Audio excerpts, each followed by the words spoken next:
Hello, कैसे हैं सब। 10 मई यानी कि मदर्स डे। इस दिन सबको अपनी माएँ याद आती है। जिसकी माँ नहीं है और जो माँ से दूर है उसको तो हरदम माँ की याद आती है। माँ, माता, मदर, मॉम, आप किसी नाम से पुकार ले, लेकिन सभी का अर्थ एक ही है। माँ तो माँ है। किसी ने लिखा है, तुम ही मिटाओ मेरी उलझन, तुम ही मिटाओ मेरी उलझन, कैसे कहूँ कि तुम कैसी हो।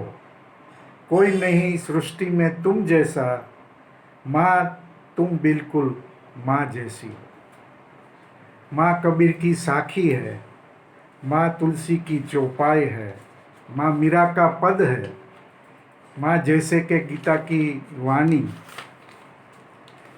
माँ जैसे आंगन की तुलसी, माँ जैसे पहली बारिश, माँ ममता का मान सरोवर।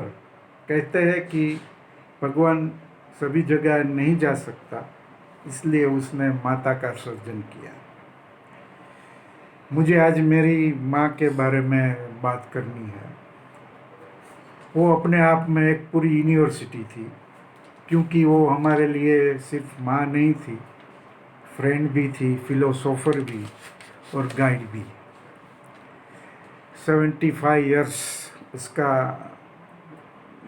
लाइफ स्पान रहा। लेकिन एक ज़िंदगी में कई जिंदगियां कैसे जी जाती है वो उसने बता के हमारे सामने रख दिया। मेरी माँ का नाम था लीलावंती ब्रजलाल मेहता। एक बेटी के रूप में, एक पत्नी के रूप में, एक माँ के रूप में और एक सास के रूप में, सभी जो भी भूमिका उसके जीवन में आई वो बखूबी उसने निभाया। उसके पिता एक छोटे से गांव में गुजरात के रहते थे और तलाटी भी थे, साथ में अपनी राशन की दुकान थी, लेकिन वो लोगों को सतत मदद किया करते थे। वो मेरी माँ तभी तो एजुकेशन इतना नहीं था, तो वो पहली तक की पढ़ी थी। और मेरे पिता जो ब्रजलाल वजूभाई हम कहते थे, उसकी पहली शादी बहुत लंबी नहीं चली, पहली पत्नी का मृत्यु हुआ था। तो फिर से शादी की बात हुई और माँ के पिता के पास ये बात आई तो उसने हाँ कर दी, क्योंकि मेरे पिता का परिवार बहुत जाना माना पहचाना था। लेकिन माँ को चिंता हुई कि क्या होगा। लेकिन मेरे माँ के पिता ने बोला कि चिंता मत कर, ये लड़की वापस नहीं आएगी, सब संभाल लेंगी। और हुआ ही ऐसा ही। 15 बरस की उम्र में शादी हो गई थी और मेरे पिता तो शादी के बाद एडन चल गए थे, वहाँ के बाटा कंपनी के मैनेजर थे। तो माँ अकेली रहती थी। वो पिताजी कोई खत भी नहीं लिखते थे। और सास ससुर वाली जो बात होती है वो तो हर घर में रहती ही थी। पिताजी उसको लेने आए ना आए, वो उसकी चर्चा घर में हुआ करती थी। तो ससुर ने बोला कि वजू यानी कि मेरे पिता वो आके ले जाए। लेकिन एक पिता के दोस्त थे, उसका नाम भी वजू भाई था, वो मेरी माँ के मदद में आए। उसने मेरी माँ का पासपोर्ट भी करवाया और आखिर में बम्बई से मेरी माँ एडन जाने वाली थी। तो मेरे चाचा यानी कि माँ के देवर, वो नाराज़ हुए थे थोड़े बहुत, लेकिन फिर मान गए। और मेरे चाचा और चाची माँ को स्टीमर में भेजने के लिए बम्बई आए। साथ में सब नाश्ता वास्ता सब दिया था। लेकिन 9 दिन का सफ़र था एडन पहुंचने में। तो माँ को ये पानी की थोड़ी एलर्जी भी थी, उल्टी भी हो जाती थी। लेकिन एक मुसलमान प्रवासी था, उसने उसकी मदद की। पहली बार माँ ने इतना लंबा सफ़र किया। पहुँचेगी नहीं पहुँचेगी मन में थोड़ा ये डर भी था, लेकिन वो पहुँची। और एडन में जितने समय वो रही उसका गोल्डन पीरियड था। कोई कमी नहीं थी, पैसे की नहीं, चीज वस्तुओं की नहीं। एडन में वो थोड़े दिन में अपने अपने बर्ताव से, अपने प्रेम से, अपनी ममता से बहुत विख्यात हो गई सभी जगह, गुजराती लोग जितने थे। और मेरे पिता के एक मित्र थे, उसकी दुकान थे, उस पर भी वो बैठती थी और थोड़ी बहुत अरबी भाषा भी सीख ली थी तो काम चला लेती थी। हम तीनों भाइयों का जन्म भी एडन में ही हुआ। थोड़े समय के बाद मेरे पिताजी हम सबको भारत लाने के लिए साथ में आए, बम्बई उतरे। आप सोच नहीं सकते कि बम्बई उतरने के बाद मेरी माँ ने पहला काम क्या किया। उसने पूछा पिताजी से कि आपकी जो पहली पत्नी थी वो सांता क्रूज में रहती थी, चलिए सांता क्रूज। वो सांता क्रूज गए और जिस पति के साथ थोड़े बहुत समय जिसने पसार किया था, समय बिताया था पत्नी के रूप में, उसके घर जाके एडन से जो थोड़ी बहुत चीज़ लाई थी वो भी दी और बोला कि अभी हमारा आपका जो रिश्ता टूटा हुआ था वो चालू होता है। ये जिगरा चाहिए साहब, कोई कोई स्त्री ऐसा नहीं कर सकती, लेकिन वो मेरी माँ थी ना। तो इस तरह अपने सौतन के परिवार के साथ उसने संबंध स्थापित किए, पुनः स्थापित किए। और मेरे बड़े भाई नीलेश की जब शादी हुई तो उसने, जो सांता क्रूज रहते थे, तीन भाई थे, मेरे पिता की पहले पत्नी के 3 भाई थे। तो वो सबको उसने न्योता भेजा, कंकोत्री भेजी और बोला कि मामा की भूमिका अदा कीजिए। और साहब वहाँ से भी इतना ही प्रतिभाव मिला, वो भी लोग ये शादी में आए और आज तक वो सिलसिला चालू है हमारी ओर से और उसकी ओर से। ये अनूठा अनूठा अनूठा क्या बोलते, क्या क्या कहे इसको, ये बहुत कम होने वाला किस्सा है। फिर राजकोट में मेरी माँ ने अलग मकान लिया, चाचा ने बहुत मदद की। चाचा यानी कि मेरी माँ और देवर, उसके साथ जो संबंध थे वो भी कुछ अनूठे ही थे। मेरे चाचा राजकोट म्यूनिसिपल कॉरपोरेशन में काम करते थे और हर शाम को नौकरी पूरी करने के बाद वो मेरे घर पे आते थे। माँ को बोलते थे कोई चीज़ की ज़रूरत है, वैसा तैसा जो भी काम हो तो बोलो, ऐसा उसका संबंध था।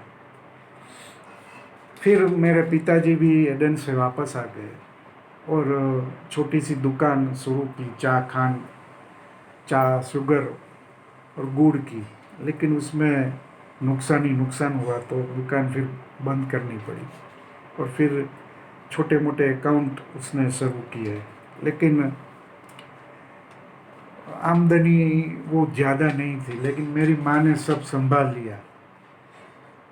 पिताजी को मालूम नहीं पड़ता था कि घर कैसे चलता है। किसी के पास से तेल का डब्बा, किसी के पास से पैसे, वो अपना जुगाड़ कर लेती थी तो और हमारा घर चलता था, हमारी फी भी स्कूल की हो जाती थी।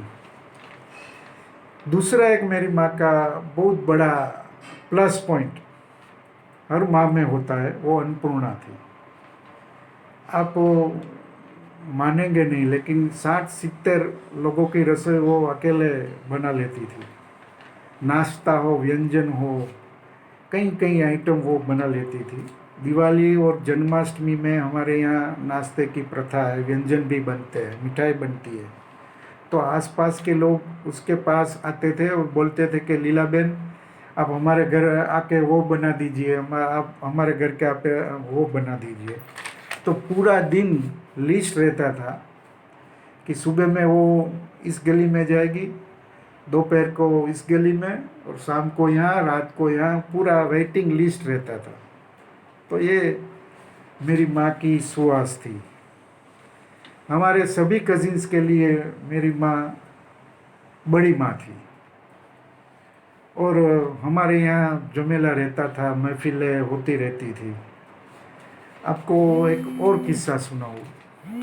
मेरे बड़े भाई नीलेश, उसकी पत्नी दिव्या, उसकी पहली डिलीवरी हुई तो 21 दिन के बाद जो प्रथा है कि बहू है वो अपने मायके जाती है, तो मेरी भाभी जा रही थी, हाथ में बच्चा था, और हमारे मकान के एक टेनेंट थे, एम्ब्रॉयडरी वाली दुकान थी उसकी, तो वो देख रहा था। मेरी माँ मकान के दरवाजे के पास खड़ी थी और मेरी भाभी वो बाहर खड़ी हुई थी, दोनों रो रहे थे। तो एम्ब्रॉयडरी वाले वो टेनेंट थे, उसने बोला मुझे कि भाई ये सास बहू अलग हो रहे थे या माँ बेटी अलग हो रहे थे, कुछ समझ में नहीं आया, क्योंकि वो मेरी माँ थी। उसके जीवन में कई हादसे हुए, 2-3 बार तो फ्रैक्चर हुआ हाथ में, पैर में, 2 बार हार्ट अटैक भी हुए, उसको डायबिटीज़ भी था, बीपी भी था, पैरालिसिस का भी अटैक आया था। जब भी हॉस्पिटल में एडमिट हो या फिर डॉक्टर के पास जाना हो तो एक बात ज़रूर बोलती थी कि डॉक्टर साहब, खर्चा कम आए वो देखना, मेरे लड़के को ये ज़्यादा खर्च वो बेर नहीं कर सकता, तो थोड़ा बिल ज़रा कम बनाना। ये हर बार वो कहती थी। डॉक्टर भी हंस देते थे कि यार बा क्या बोलते हो। आखिर में उसको पैर में एक चोट लगी, उसने बताया नहीं कि चोट मुझे लगी है, और उसमें पग में पैर में सूजन सी आ गई और इन्फेक्शन हो गया।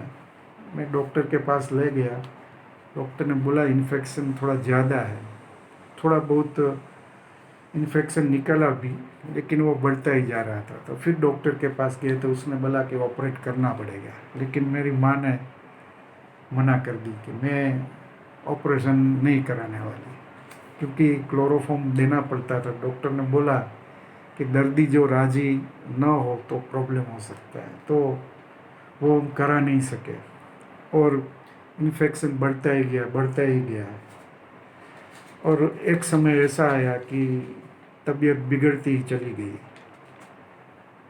और वो चल बसी। थोड़ा बहुत गिल्टी तो रह गया कि मन में ये मलाल रह गया कि उस दिन जो वो डॉक्टर की बात मान लेती, या तो मैं मनवा लेता तो ऑपरेशन हो जाता और इन्फेक्शन निकल जाता, तो वो ज़्यादा जी सकती थी, कुछ और बरस हमारे साथ रह सकती थी। लेकिन भगवान को शायद मंजूर नहीं है। ये मेरी माँ का पूरा प्रोफाइल है। मालूम नहीं क्या बोले माँ के बारे में। मैं थोड़ा बहुत तो गिल्टी फील तो करता ही हूँ, आज भी करता हूँ, लेकिन माँ का जो ऋण है उसके सामने आप कितना ही कर लो वो कम ही पड़ने वाला है। लेकिन वो हमारी प्रेरणा थी, हौसला था, आज भी है। हमारे ड्राइंग रूम में मेरी माँ की छवि रखी हुई है। कभी कभी वहाँ देख के मैं थोड़ा सोच में पड़ जाता हूँ, कभी कभी रोना भी आता है, लगता है उसने जाने में थोड़ी जल्दी कर दी। और आखिर में एक मैसेज आज मदर्स डे पर किसी ने भेजा है, बहुत अच्छा है, वो मैं आपके सामने रखता हूँ। जब जब कागज़ पर लिखा माँ का नाम, जब जब कागज़ पर लिखा माँ का नाम, कलम अदब से बोल उठी, हो गया चारों धाम। Thank you, happy mother's day. फिर मिलेंगे।